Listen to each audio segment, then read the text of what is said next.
Hi மக்களே, Sunday special என்னென்னு பார்த்தீங்கன்னா மட்டன் குழம்பு தான் வைக்க போகிறேன். வடை சட்டி நல்லா காஞ்சிச்சு, அதில் எண்ணெய் ஊற்றிக்கலாம்.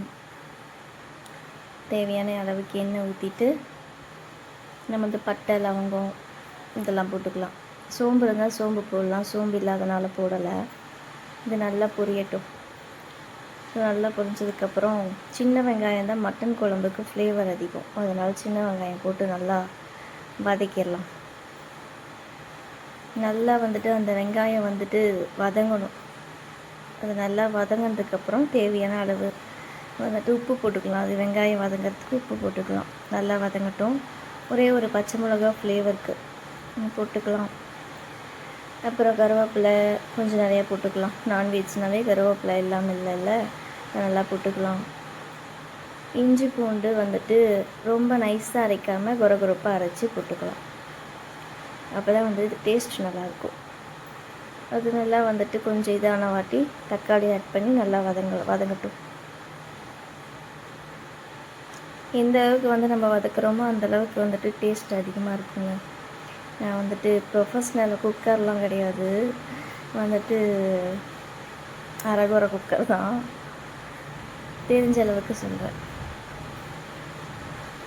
நல்லா வதங்கட்டும்.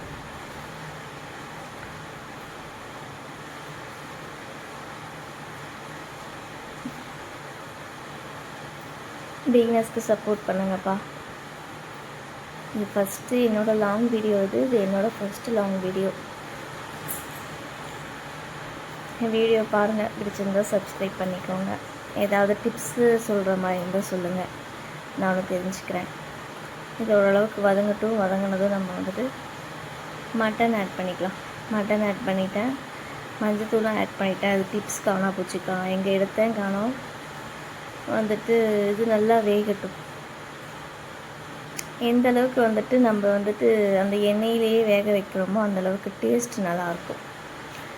அதனால் வந்துட்டு அது நல்லா மட்டனை தண்ணி விடும் இல்லையா, தண்ணி விட்டு நல்லா வேகட்டும். அது கொஞ்சம் தண்ணி விட்டு வேக ஆரம்பித்ததும் வெந்ததும் வந்துட்டு நம்ம மசாலா ஆட் பண்ணிக்கலாம்.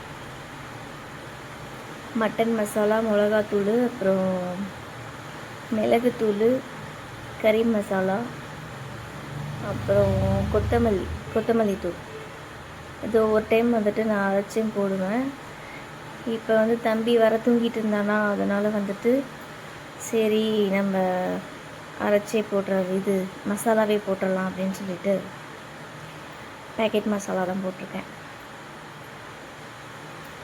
ஓரளவுக்கு சமைக்க தெரியுங்க. கல்யாணம் புதுசுலலாம் பார்த்திங்கன்னா கேஸ் கூட எனக்கு பற்ற வைக்க தெரியாமல் தான் நான் வந்துட்டு கல்யாணம் பண்ணிட்டு வந்தேன். 6 வருஷம் ஆயிடுச்சு. யூடியூப் இதுலன்னு பார்த்து ஓரளவுக்கு இப்போ சமைக்க கற்றுக்கிட்டேன். நல்லா சூப்பராக சமைப்பேன்லாம் சொல்ல மாட்டேன், ஓரளவுக்கு சமைப்பேன். பாருங்கள், நல்லா தண்ணி விட ஆரம்பிச்சிச்சு மட்டன்.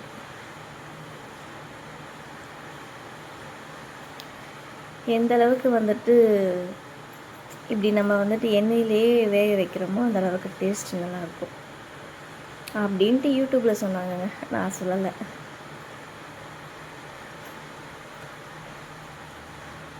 இது என்னோடய ஃபஸ்ட்டு வீடியோ, தெரிஞ்ச அளவுக்கு வீடியோ எடுத்துகிட்ருக்கேன்.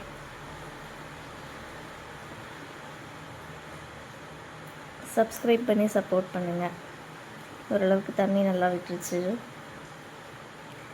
இப்போ வந்துட்டு நம்ம மசாலா ஆட் பண்ணிடலாம்.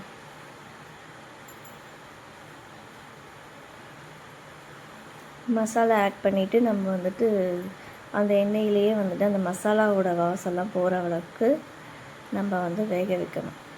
அதுக்கப்புறமேட்டு தான் வந்துட்டு தண்ணி விடணும்.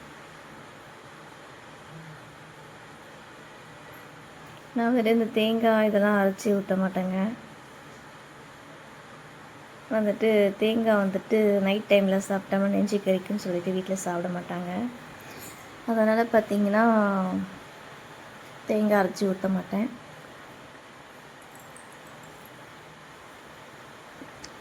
மசாலா போட்டு அது நல்லா கொஞ்சம் இதான வாட்டி தண்ணி விட்டு நல்லா கொதிக்க விட்டுருவேன். தண்ணி கொஞ்சம் எக்ஸ்ட்ராவே ஊற்றிடுவேன். அப்போ தான் வந்துட்டு அந்த மட்டன் வேகிறதுக்கு கரெக்டாக இருக்கும். நமக்கு குழம்பு கொஞ்சம் அதிகமாக கிடைக்கும்.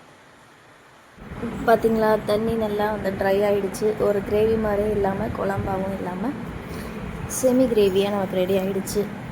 வேணும்னா இந்த மாதிரி ட்ரை பண்ணி பாருங்கள், நல்லாவே இருக்குது. வீடியோக்காக சொல்லலை, உண்மையாலுமே நல்லாயிருக்கு. Happy Sunday. இந்த வீடியோ பிடிச்சிருந்தா லைக் பண்ணுங்கள், ஷேர் பண்ணுங்கள், கமெண்ட் பண்ணுங்கள். மறக்காமல் என்னோடய சேனலை சப்ஸ்கிரைப் பண்ணி சப்போர்ட் பண்ணுங்கள். தேங்க்யூ.